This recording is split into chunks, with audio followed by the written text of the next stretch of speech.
4 বছর পর জাতীয় স্টেডিয়ামের গেটে জামাল ভুঁইয়ারা লম্বা সময় সংস্কারের পর মাঠে গা ছালিয়ে নেওয়ার উপলক্ষ।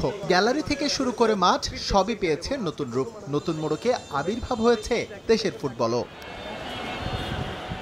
স্প্যানিশ কোচ হাভিয়ার ক্যাব্রেরা লাল সবুজ ফুটবলের অনেক কিছুতেই নতুনত্ব আনার চেষ্টা করছেন। এই যেমন ফুটবলারদের ক্লোজ ডোর অনুশীলন তিনি রীতিমতো নিয়মে পরিণত করেছেন। তাতে একটা সুবিধা আছে, গণমাধ্যমের থ্রোতে কৌশল লিক হয়ে যাওয়ার সুযোগ কম। তার ইতিবাচক প্রভাব মাঠের লড়াইয়ে পড়লেই হয়।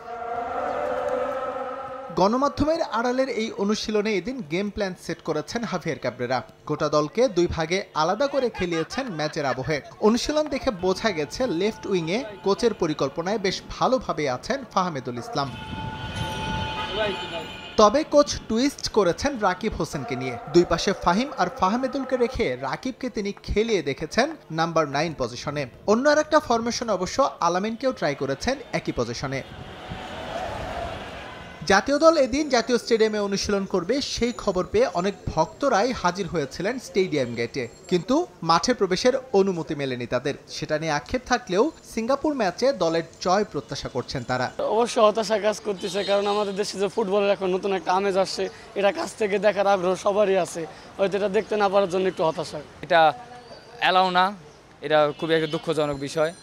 দেখতে পেলে অবশ্যই ভালো লাগতো সবার কাছ থেকে। জাতীয় দলের অনুশীলনের মধ্য দিয়ে একটা ট্রায়ালও হয়ে গেছে ফুটবল পিচের। বৃষ্টির পর সেখানে কেমন অবস্থা হয় বিষয়টা ছিল লক্ষণীয়। সেই দিক থেকে পাস মার্কসই পাবে জাতীয় স্টেডিয়ামের নতুন গ্রাউন্ড। একই সঙ্গে ফ্লাডলাইটের আলো ছিল যথেষ্ট।